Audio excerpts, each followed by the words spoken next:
सद्गुरू श्री ब्रह्मचैतन्य महाराज गोंदवलेकर यांचं प्रवचन 31 मार्च. स्वतःला सुधारा की त्या मानाने जग सुधारेलच. आपणच काय ते सर्व करणारे अशी भावना आपण ठेवतो आणि पुढे दुःख वाट्याला आले म्हणजे वाईट वाटून घेतो. ज्याचे फळ आपल्या हाती नसते ते कर्म मी केले असे म्हणण्यात काय पुरुषार्थ आहे. मी भगवंताचे कृत्य भगवंताला अर्पण करतो असे म्हणतो, याचा सुद्धा अभिमान आपल्याला होतो.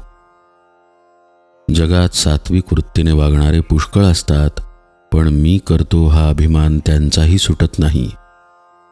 खरोखर नुसत्या कर्माने परमार्थ साधत नाही.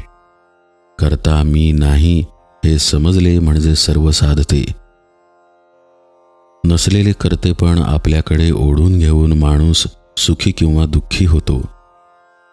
ज्याच्याकडे कर्तेपण आहे त्याला ते देऊन आपण सुखदुःखातीत राहावे.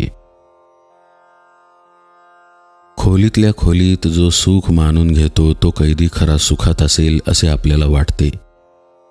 देहाच्या पलीकडे काही नाही असे मानू लागलो आणि विषयातच सुख पाहू लागलो तर ते त्या कैद्याप्रमाणेच नाही का? पण त्याच्या पलीकडे काही आहे हे त्याला समजले नाही तोपर्यंतच हे सुख वाटेल. एकदा का बाहेरची हवा कैद्याला लागली म्हणजे तो नाही म्हणणार कैदीपणात चांगला म्हणून.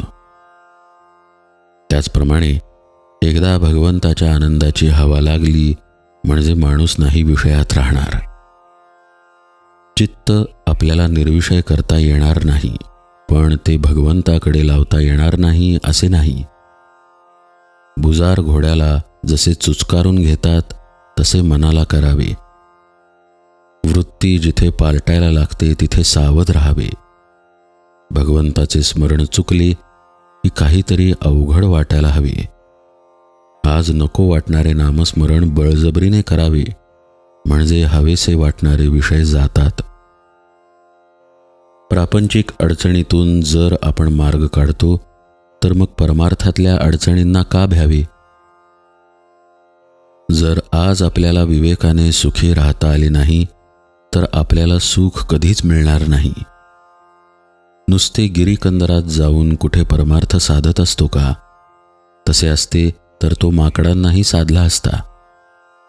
खालच्या प्राण्यांना आपले विकार आवरण्याचा विचार नसतो, पण मनुष्याला चांगले वाईट कळते. त्याला सारासार विचार करण्याची शक्ती आहे. ही त्याच्यावर भगवंताची कृपाच आहे. जग सुधारण्याच्या नादी आपण लागू नये. त्या कामासाठी लोक जन्माला यावे लागतात. अगदी आपला मुलगा जरी झाला तरी त्याला योग्य ते सांगून पाहावे, पण मी त्याला सुधारीनच हा भ्रम नसावा. स्वतःला सुधारा की त्या मानाने जग सुधारेलच.